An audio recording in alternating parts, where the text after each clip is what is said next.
Welcome to the Recover You podcast with Kylene and Patrick.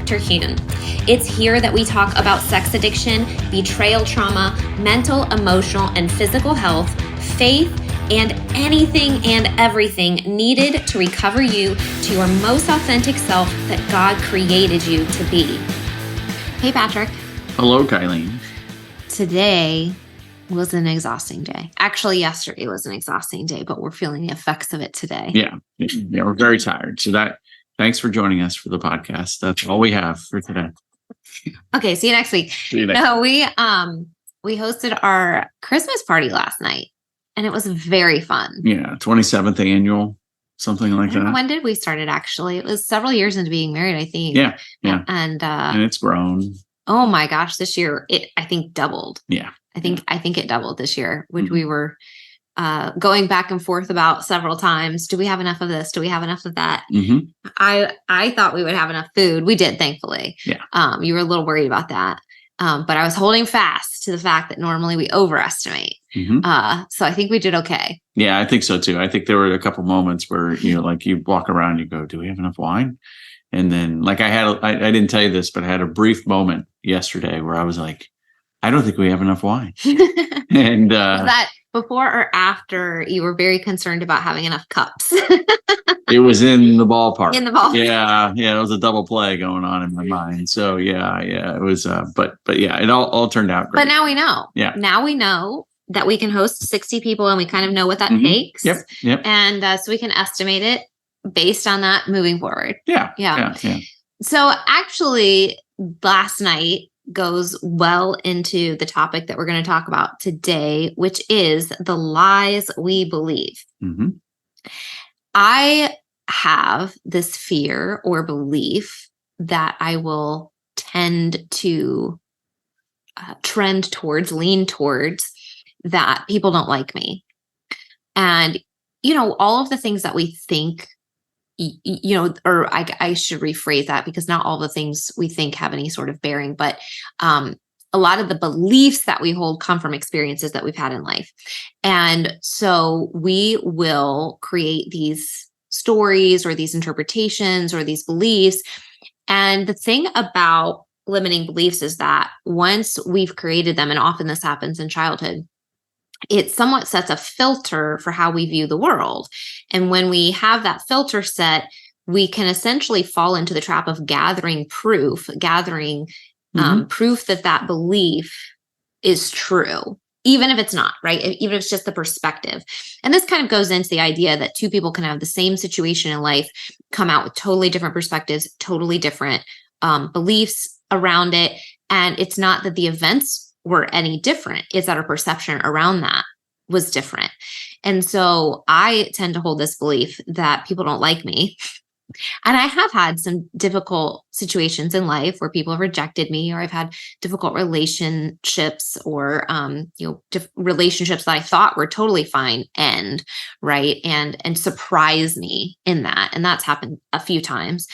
And so I think that kind of plays into that, right? And so to have a party at your house where you invite people and you have so many people come in and say, yes, I will show up to your house. But not just that, I've been looking forward to this. I wanted to be here. They're excited to talk to you.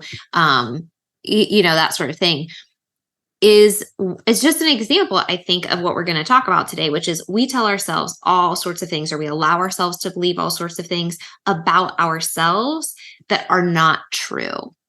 And so often that comes from wounding. And we see this, let me just clarify, first of all, that this is a human thing. Everybody does this. So this is not unique to betrayal and addiction, but you will see it, I would say, highlighted in betrayal and addiction, because at that point, because trauma is so significant, and I would say significantly activated in both parties, like it's causing problems in your life at that point, that these beliefs are going to be very highlighted. And so we thought this would be a good topic, but I just thought that was a good example too. The timing is perfect. That happened. And, I'm like, okay, I am loved, right? People do like me. People do care about me. I mean, obviously they showed up to my house. Now, maybe not all of them showed up for me. Maybe some of them showed up for you. Yeah. Mm. But I mean, for both of us, and to come into your house and say, oh my gosh, we're so happy to be here. And thank you for hosting the party. And we're so appreciative. And there was just a really good time.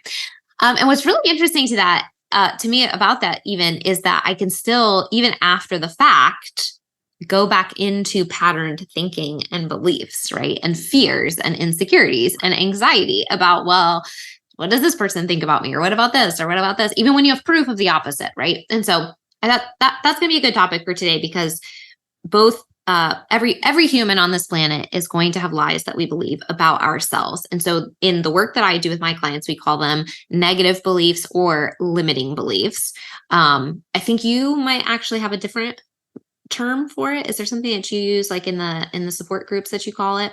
Yeah, they're limbic lies. Limbic lies. Okay, so lies, negative beliefs, limiting beliefs, just almost negative self-talk, but it falls into the category of like, this is something we truly believe about ourselves. And the problem with that is that it ultimately impacts the way we view the world, the safety that we feel in relational dynamics, and our ability to move forward in our healing, because it will, in many times, keep us very stuck. Yeah, I was as you were talking there, I was thinking about how people will take a instance that's happened in their life, like you were saying, and relate it to their negative self-belief. So here's a good example. You feel you're unlikable. Now, or I feel I'm unlovable, right? And whatever that may be. But there could be people who don't like you, but it doesn't go to the root of you being unlikable, right? That may not be about you. That may be about them. Mm-hmm. So there may be somebody in my life who does not love me, right? But it doesn't fundamentally make me unlovable. Mm-hmm. And so I think that because human beings are human beings, and I think what the limbic lie or the limiting self-belief does is it forces us to take all of that responsibility on ourselves, which is too hard for any human being to do. What I mean by that is you've taken let's just use yours as you being you feel that you're unlikable. That's one that kind of those patterns come out. Actually, that's not true. I think I'm very likable. I have a belief that people don't like me. Okay. So but I'm only clarifying because in sometimes in the work that I do with people, this getting very specific about what it actually is important for us to reframe it. Right.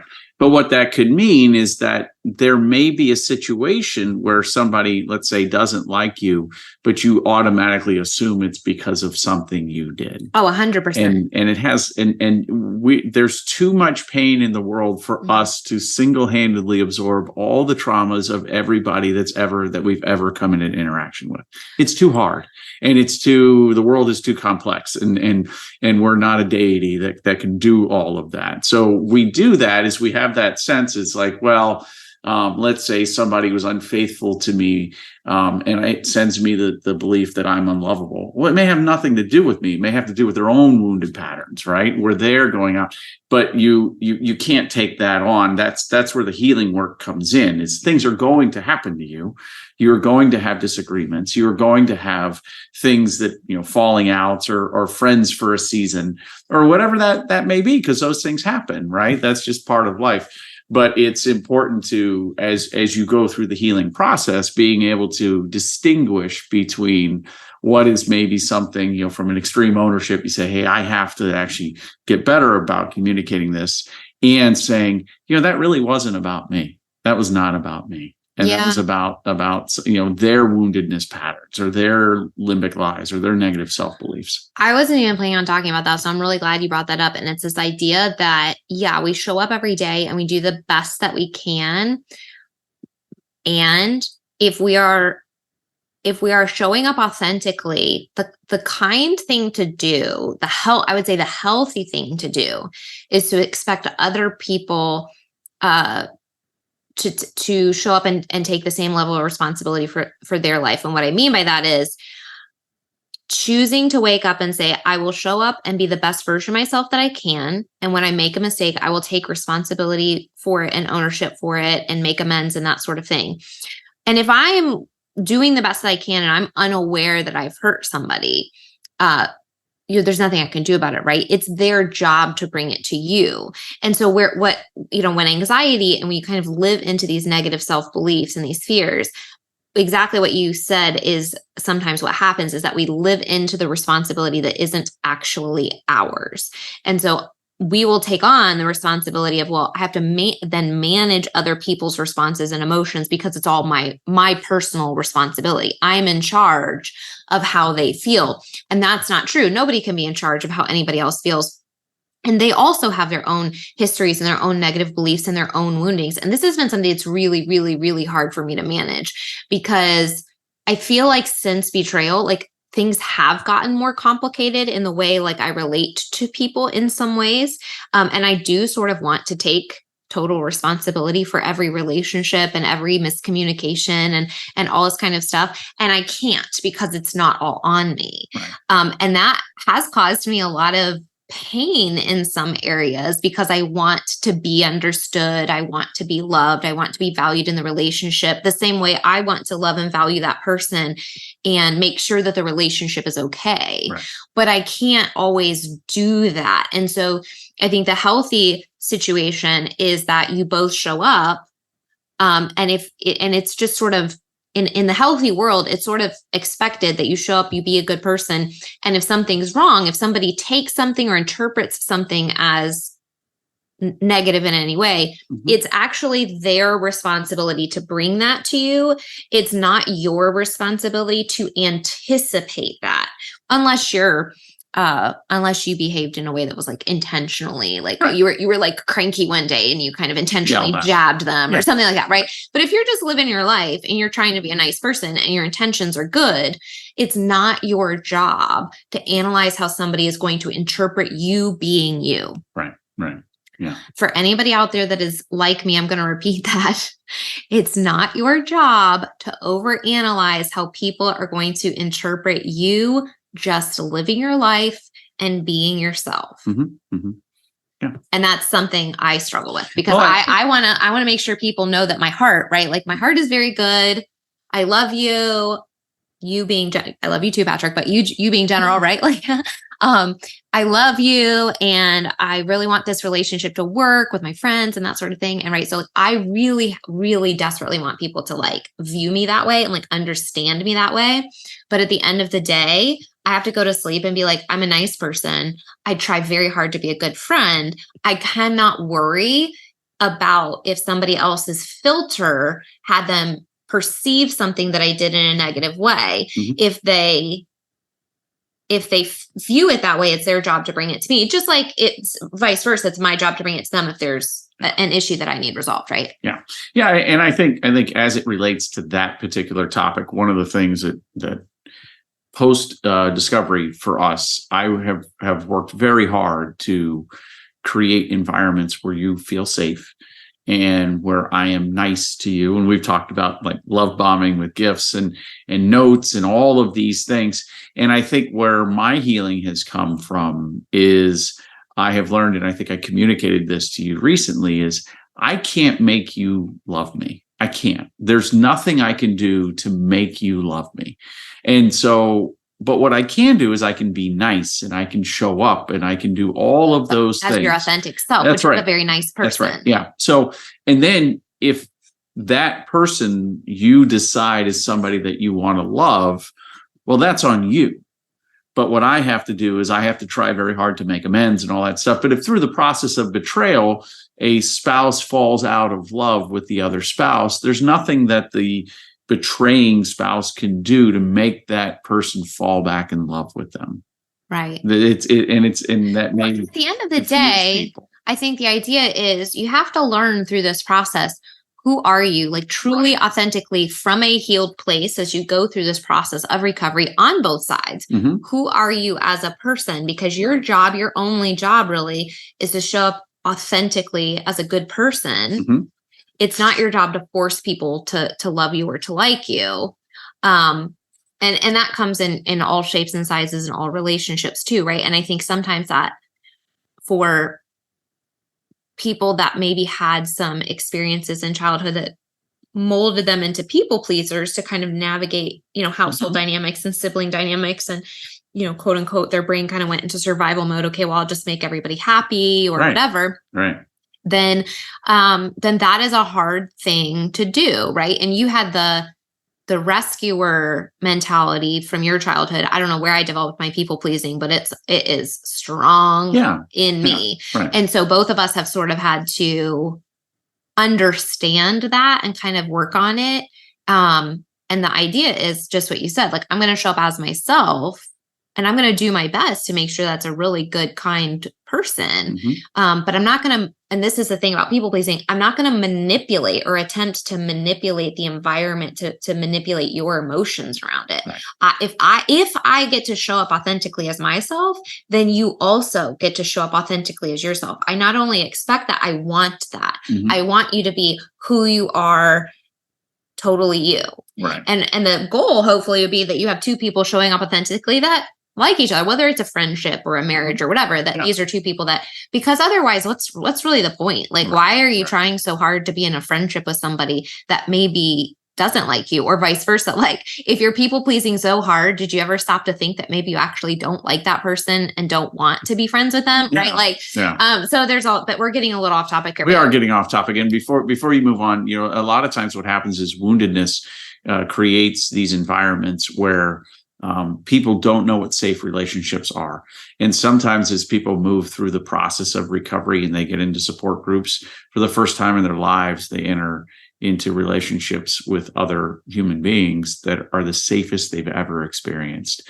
And it's really scary for people, and they're allowed to communicate and nobody judges them. And it's just a really, really interesting time for people as they go through this. Good therapists will do that too. You can unload on a therapist or a coach, and nobody judges you, or you have a good accountability partner that calls you on your BS, but also encourages you and stands by you, and those sorts of things. And sometimes people don't really experience that until they get into a healing environment. Well, we're just going to stay off topic for a minute because, again, you bring up a very good point that I want to talk about.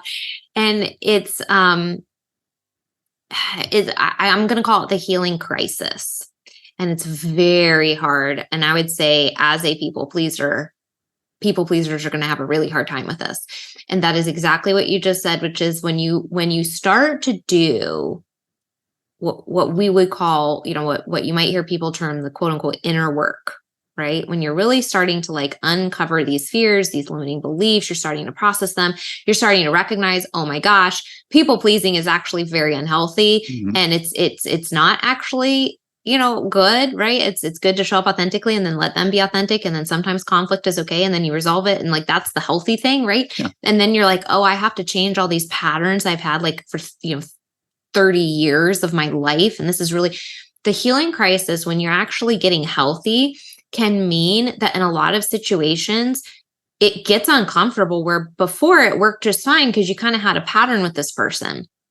And sometimes, whether it's friends or family, when you start to do this work, and sometimes that is changing patterns, and sometimes that is learning how to set boundaries, maybe for the first time in your life, and you start to set some healthy boundaries around, some unhealthy dynamics that maybe you just went along with in the past. Like, right, if you were just people pleasing and navigating, or like Patrick maybe was the rescuer, right, and you're sort of making things kind of smooth out, right, and making people feel better, helping, right, then you start setting some actual healthy boundaries in life. And not only can it be very uncomfortable for you, it can be, other people don't like that either. Right. They've been in this pattern lock with you in a relational dynamic as well. And so this process can be really uncomfortable sometimes and really hard.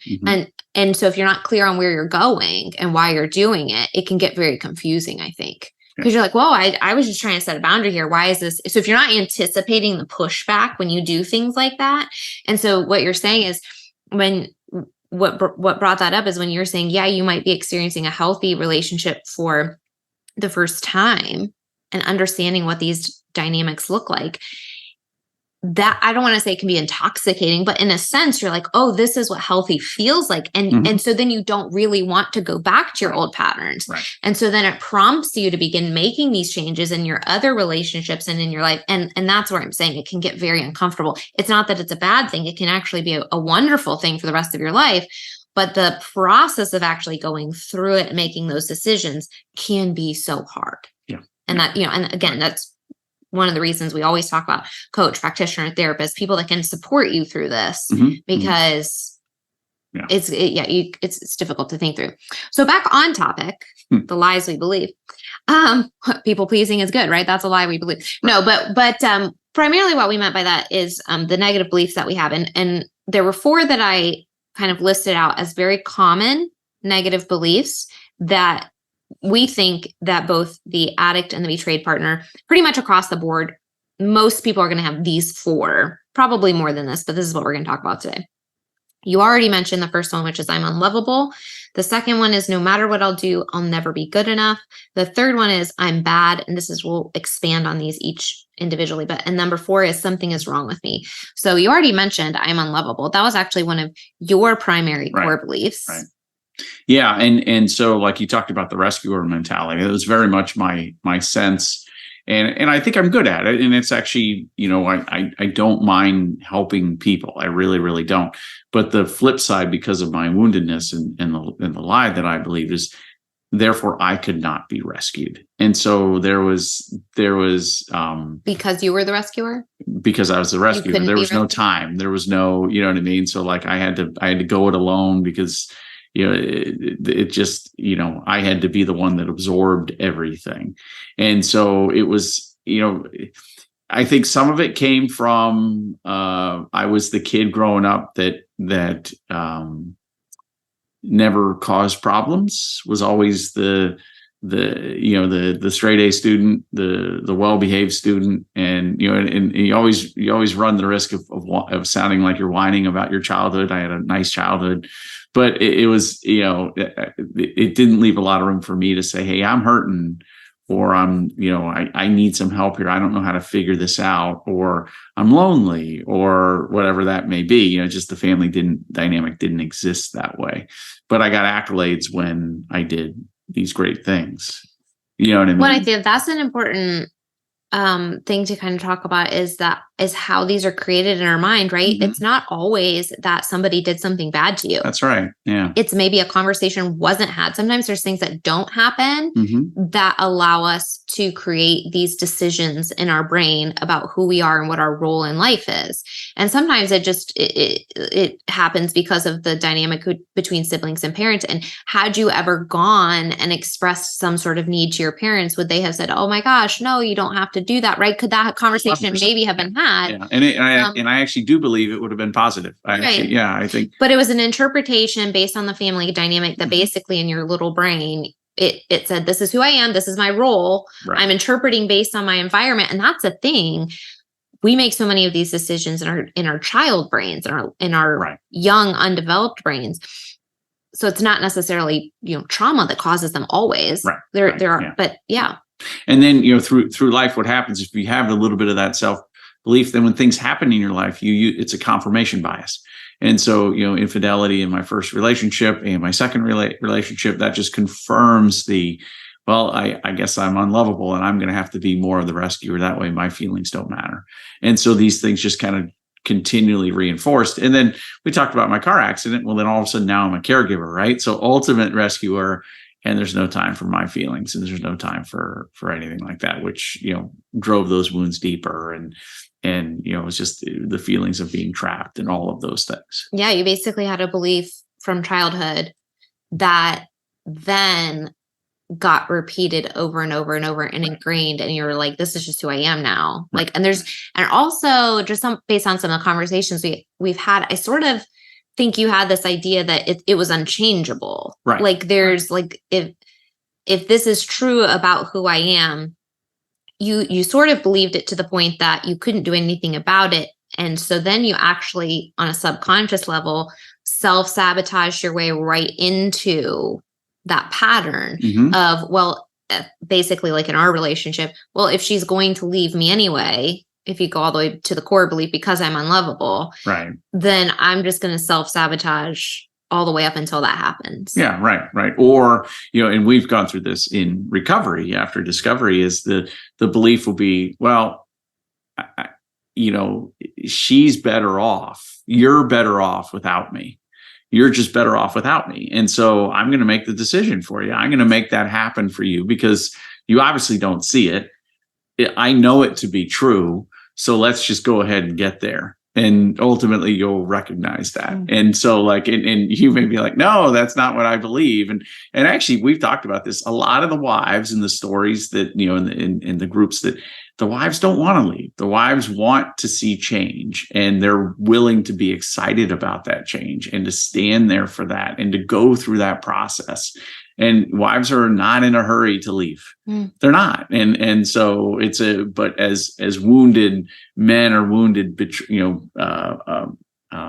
people who betray, we can believe that. That's a belief that, hey, they're just better off without us. And that goes to the core of who you believe you are as a person. That just goes back to what we talked about in the beginning, which is like, you can only be responsible for your own behavior. We have to stop making decisions for other people's emotions and other people's thought processes. Mm-hmm. We can have conversations so that we can more deeply understand where they're coming from. Mm-hmm. But we kind of like, as human society, we have to stop thinking we know what the other people are thinking, or thinking we know what's best for the other person. Right. I feel like so many problems will be solved if we could actually show up that way. Mm-hmm. It's so hard though, which is why we have these issues. Yeah. I mean, I think about this. It's like, there was the story I told you before we, as we were getting together and moving into marriage. It was like, well, it won't come up anymore. She doesn't need to know. It'll be too hard for her to hear it. Well, it was really, really hard for you to hear and read about, discovery. That was even worse. It was a bazillion times worse. And you handled it, and you managed it, and you got through it, and it hurt, and it was painful. But here we are. You know what I mean? So it's like, you make a really good point about, like, I didn't give Had you trusted me early enough to be honest. I didn't, what I needed was rescuing. That's absolutely what I needed. And through this process, I was in fact rescued. You were trying to manage my emotions in that moment. But also I think you didn't really acknowledge deeply to yourself at the time. But had you thought, oh, she can handle it, would you maybe have told me a different story? Well, if possibly, yeah. I mean, like that whole, if she finds out I really like Kylene, she really likes me, I feel like this is the key to a good life. If I let on that this is possibly a thing in my life, what's she going to think?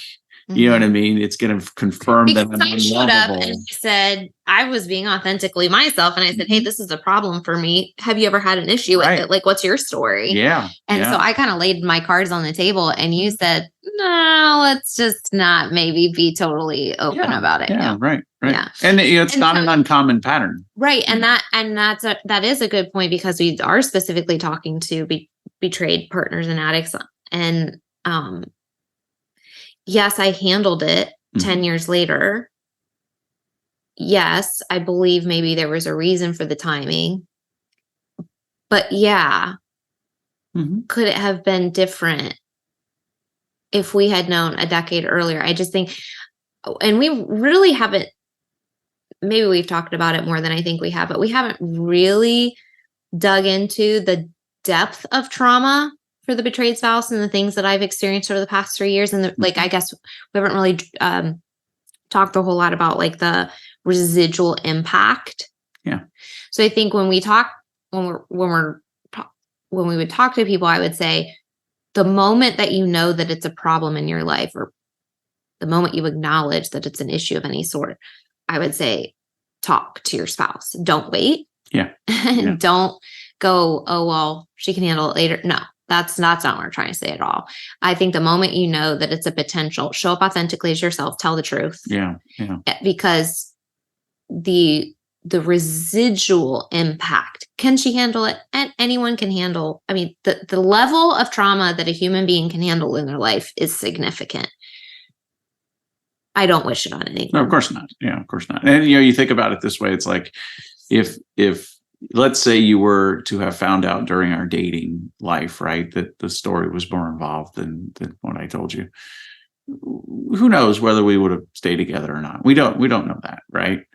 But would it have saved us both? Would it have pushed me into therapy? Would it, you know what I mean? There's like any number of possible positive things that would have happened. Yeah. You know what I mean? And it's hard to predict what would have happened to the relationship, but it certainly would not have resulted in what occurred on January of 21.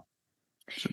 On the betrayed side, the belief that we're talking about, that I'm unlovable, let's just say there's something, because a lot of times betrayal doesn't necessarily create new beliefs. Sometimes it does. I think sometimes it creates new beliefs, but a lot of times what it does is it locks in and proves old beliefs that we had, or fears or insecurities that we had before, and it just exacerbates them.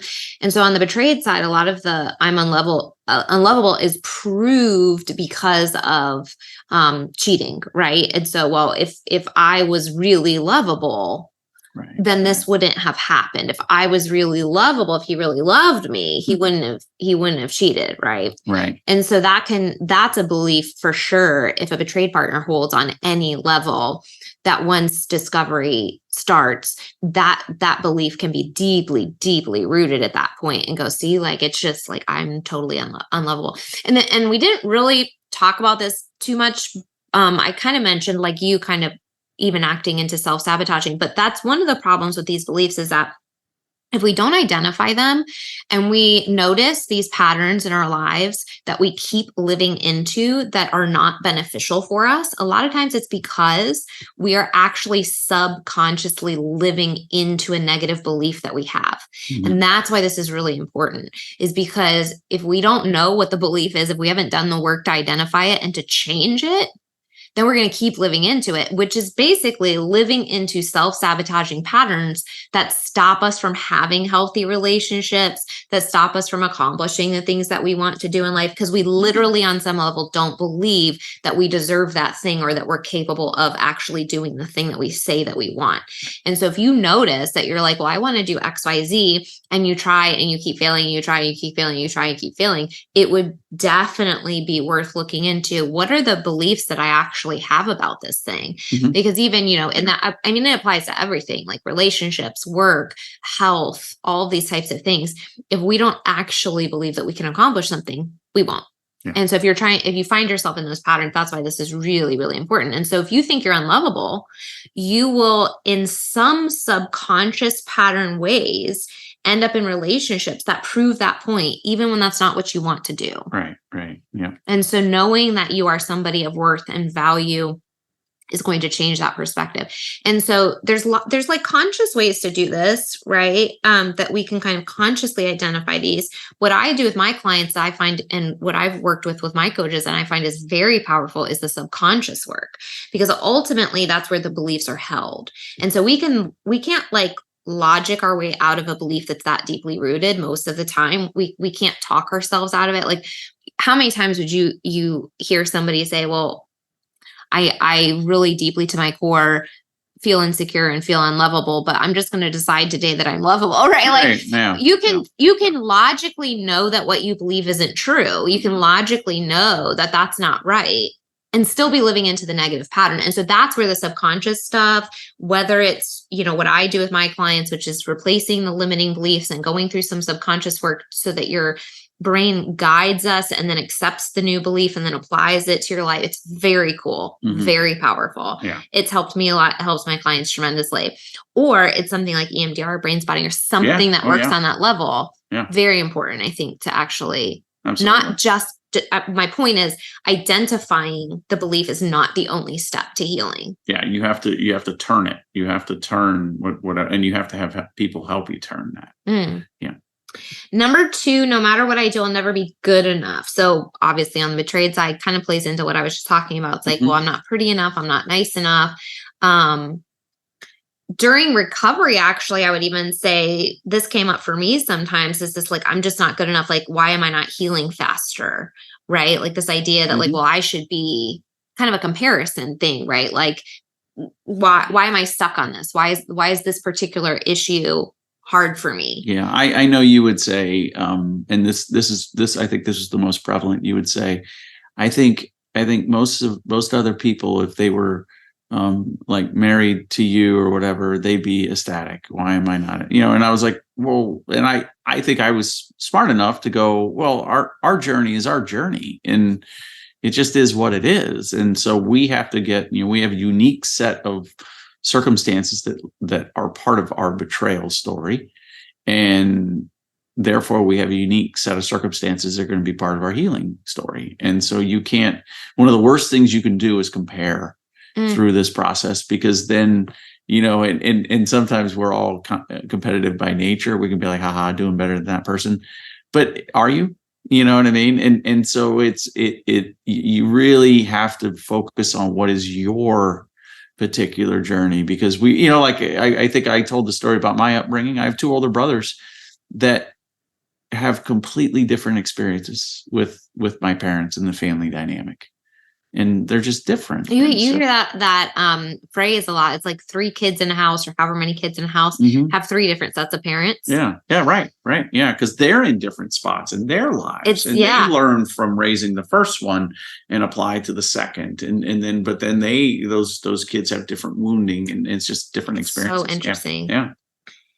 So, but yeah, the comparison is I think hard, and kind of in this belief, no matter what I'll do, I'll never be good enough. Sort of, that's what we've been talking about, is sort of a broad spectrum. When I do work with my clients, we dig into making the broad spectrum one very, very, very specific, because when we're doing subconscious work, I want to know the specific belief, the sentence, the words that resonate kind of on your soul level, that this is what I believe about myself. And so kind of in this one, the no matter what I'll do, I'll never be good enough, kind of includes areas like lack of confidence or fear of the unknown and things like that. And so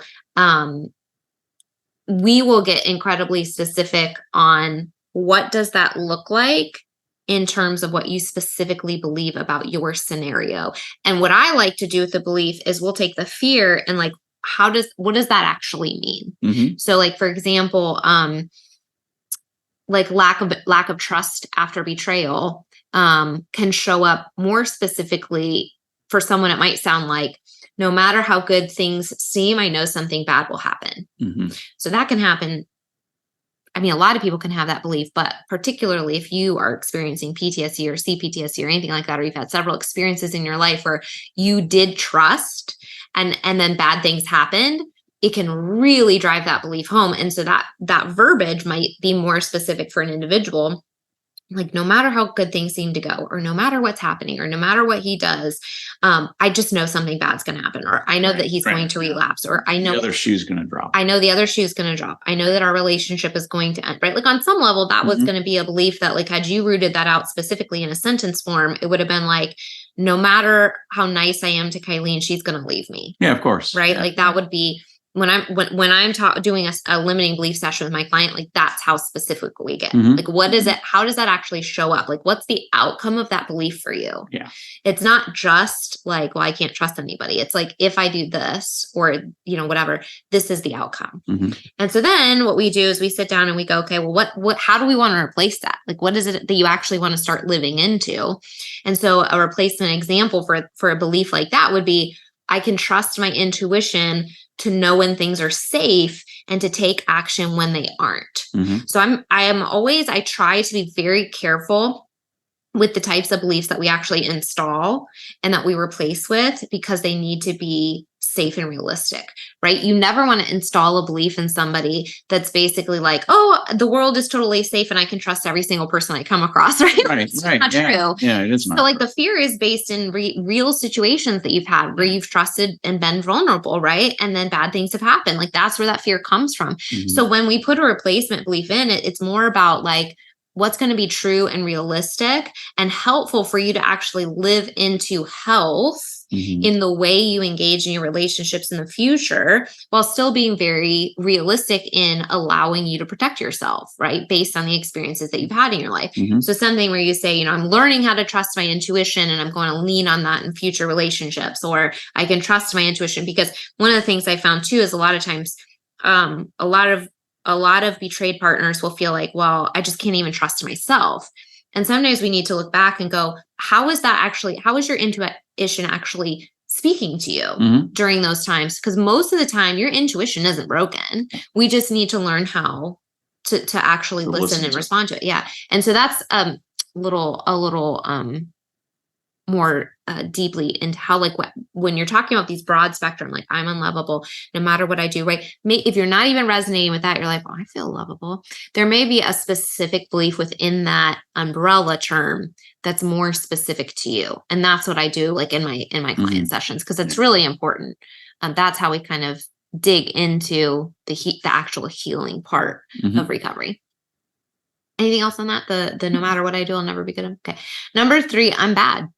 So that's a really good example of, like, okay, that's a very broad term. You might not actually think you're bad, but but really, let's dig into it, right? Like, what's the actual belief under there? That's a broad spectrum term, but we're really getting into guilt, shame, kind of what you're talking about earlier. I'm going to take responsibility for everyone else. Well, why would I do that? Yeah, if I stood here and felt like I am a good person and I show up in the world as goodness, and I truly believe that, would I take responsibility for everyone else's thoughts, feelings, and emotions around me? Or would I do that if I actually think I'm a bad person and I'm showing up and I'm offending people and I'm hurting feelings and all this kind of stuff, right? Like, if I felt like I was at fault. So stuff like that we were talking about earlier, that's going to come under, like, well, I'm bad. Really, people can really see who I am. Well, and Doug Weiss says that in The Conqueror. He goes, we go from I did bad to I am bad, and that's a huge shift. And if people don't understand the distinction between that, so, like, if you are just bad, then all those previous things we said, then you are unlovable, you are unlikable, you are all of those things that comes from what you've done. There's great redemption, when you start to think about what I did was bad, and I'm going to understand why I did what I did, and then I'm going to take it a step further and change my behaviors and try to understand that. If you just are bad, then there's no other way to go, right? So if you just did bad, then you can analyze it and you can say, how do I move from a point where I am doing bad to the point where I'm no longer doing bad? That's a process. I think that was what we talked about. I believe it was episode 7, which is like the identity. How you speak to yourself really matters. Right. So I am statements are incredibly important to know how you're speaking to yourself, because you will, again, subconsciously live into those statements, because those are beliefs. If you think I am XYZ, and then on some level you really believe that. Alternatively, what you're saying is, versus if I did something bad or I made a mistake, that's a very different terminology, because in front of that you could put, I'm a good person and I'm a good person and I made a mistake. That's a very different approach than I'm a horrible person who does bad things. And because then you're just like, well, like you said, I'm just going to live into that because I just think that's all I'm capable of. Right. And so even when we're thinking about how we word things, is, moving forward into stepping into what we want is going to be very important. I think that's important. So I'm bad can also show up as, like, fear of being seen. Because a lot of what we are surrounded by is religious culture and church culture and religious belief and faith and things like that. Purity culture would totally fall within this. Purity culture makes you feel like you're bad, like you're intrinsically bad, like showing up, being a woman in society, having an attractive body, being in shape, being extroverted as a female, having a voice, using your voice, speaking up against church culture, or public shaming of behavior, or even just like a woman having a personality and speaking confidently, maybe disagreeing with a man, right? Like in purity culture and church. I disagree with you. I'm sure you do. Now in church culture, right? And church culture and purity culture, it actually breeds a lot of, and I want to be very careful to say this is not what I believe to be true Christianity and Jesus and the Bible. We're talking about church, like human culture does this, and purity culture specifically, these threads that people live into. And it causes a lot of those I'm bad. And purity culture is horrible. I mean, it just like, it makes you feel like I can't exist in the world as a female without causing men to, stumble themselves. And, and so then what does that say? It says my body is bad. Right. And so it's just, I mean, on the flip side with men. So it's like, hey, you should just be able to, hold yourself off until marriage. And then so a guy gets into a relationship and he's feeling all these urges and everything. And all of a sudden now he's like, I'm a bad person because of this, because I should just be able to hold it off. It's like, well, no, I don't. No, you're a human being and you're okay. And you know what I mean? Like as far as, so I think there's. Explain what you mean, because I think that was a little. Well, it's like, let's say, the whole purity culture is, hey, you're going to save yourself for marriage, right? So a man meets a woman, right? And they're dating and they're kissing and, and then he guilts himself like crazy. Right, he guilts himself, right? Because, he and maybe, they cross some own personal boundaries as far as.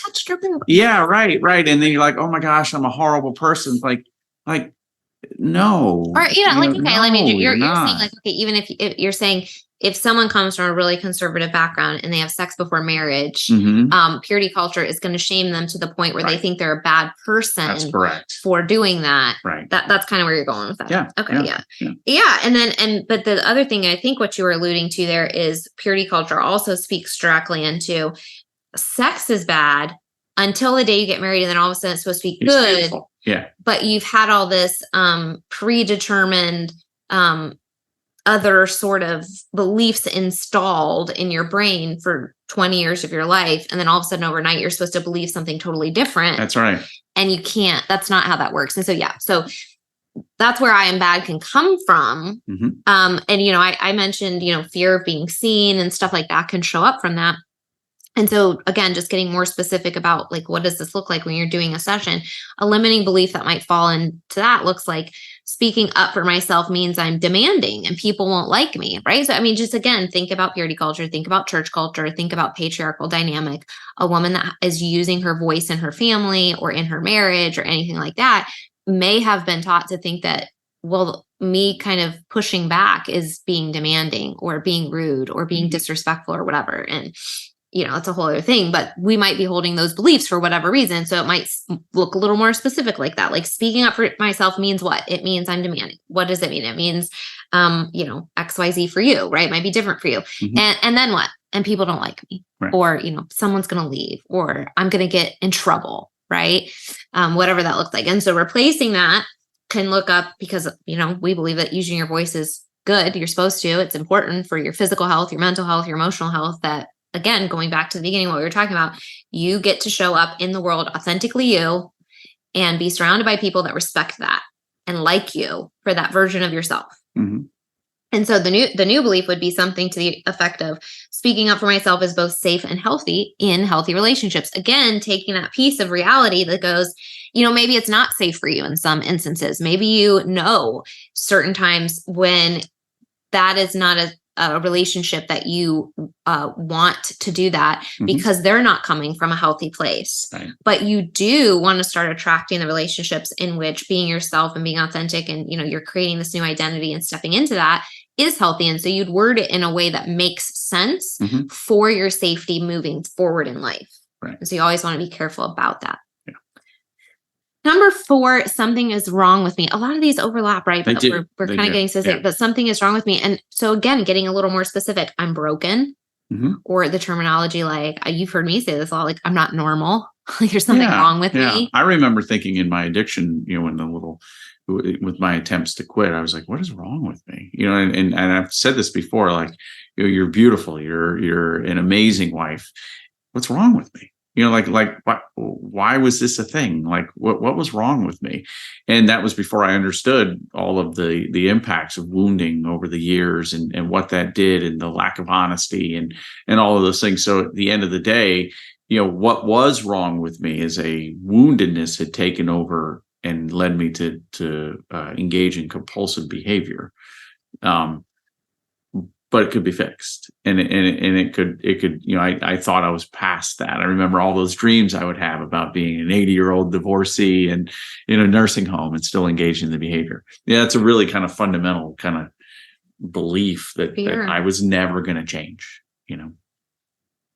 That would be a deep belief that I'm bad, because it's like, it will go with me to the rest of my life. it'll go to the Yeah. grave. Right, Yeah. right. And kind of, yeah. And also something's wrong with me. Like I'm unfixable. Right. Right. So I think with something's wrong with me, you're going to hear words like I'm broken, I'm not normal, people don't like me, I don't like me. I think that's important too, is like sometimes, so there's this thing called perception is projection. And that's the idea that like we perceive and we interpret things around us, but a lot of times it's just projecting what we're actually thinking ourselves, or what something that's inside of our own life. Right. And so sometimes we're just projecting onto the world like what's actually internal to us. And so that can be sometimes we go, people don't like me, and then it's like, okay, wait, why do I think that? Is it because I don't like me? Right. Right. Yeah, that's usually where that's coming from. Yeah.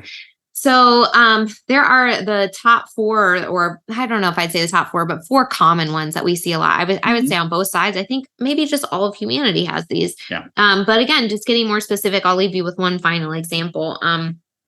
So a limiting belief, getting more specific, might look something like being vulnerable. And I'm thinking through betrayal here, right? As a betrayed spouse, you might have somebody say something to this effect: being vulnerable means I'm being stupid. Right? So think about when you go through a traumatic situation, you trusted someone for a really long time, they betrayed your trust. So healing and being vulnerable again, we might have a very deep fear that means I'm being stupid. I'm making a dumb choice to trust somebody that's already hurt me. Like, it's proven that this is possible, right? So, I'm dumb to do it again, right? And so that may be a belief that's in there, is that being vulnerable basically means I'm making a dumb decision, right? And so a new belief to replace that might look something like vulnerability actually takes strength. And I will, again, going back into intuition, and I will trust my gut to know when it's safe. Yeah. Because again, you don't want to say that being vulnerable is the right decision in every situation. It's not. Yeah, that's it's right. Absolutely not. And so I hope you, after the end of this episode, maybe you've identified with something specific in here, and you have a clear idea maybe of some things that are in your way, some things that are blocking you, but also a clearer path to, like, what does that look like to actually deal with it? Because it's not just saying, okay, well, I figured this out. Okay, so tomorrow I'm good.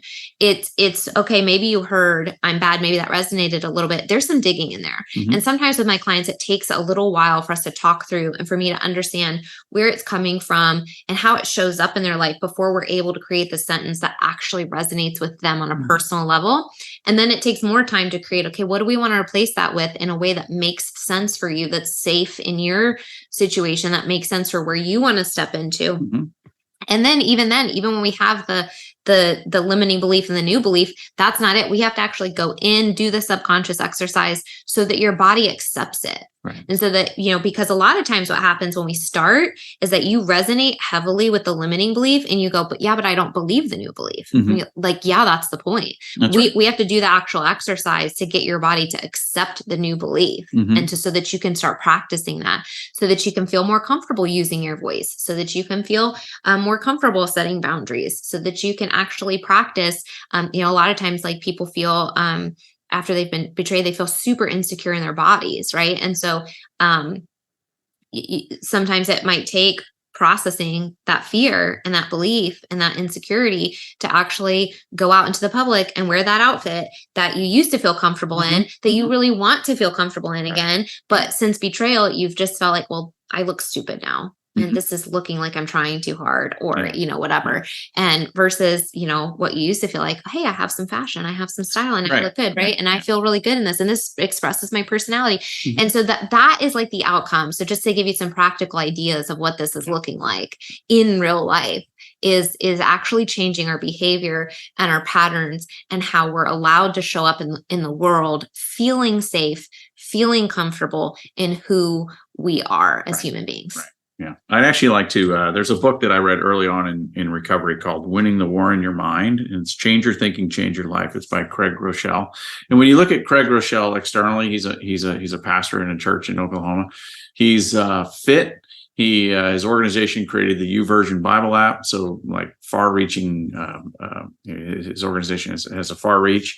He's a great communicator. He writes books. He has a leadership podcast. So, externally, you think he's got his he's got his stuff together, right? Mhm. But he writes this in there. He goes, my strongest thoughts were centered on my weakness, and I knew they were leading me to a place I did not want to go. Finally, I decided I'd had enough. I had to do something.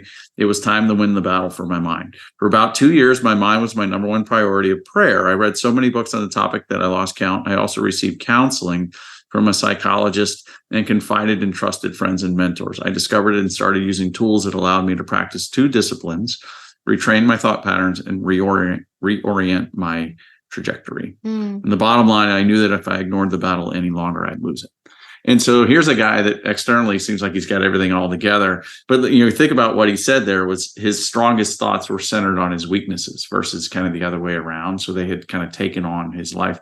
And he talks about what he did. He didn't just kind of quickly start to write things down or change it. He did everything is kind of what he's saying. He went to a therapist. He started reading. He developed new habits and did all these things that start to turn his life around. So, on this topic, I would recommend all of you pick up the book. It's called Winning the War in Your Mind by Craig Rochelle, but it's really great on how it teaches you to kind of retrain your thoughts and how to get help and things like that. I love that. Yeah. Awesome.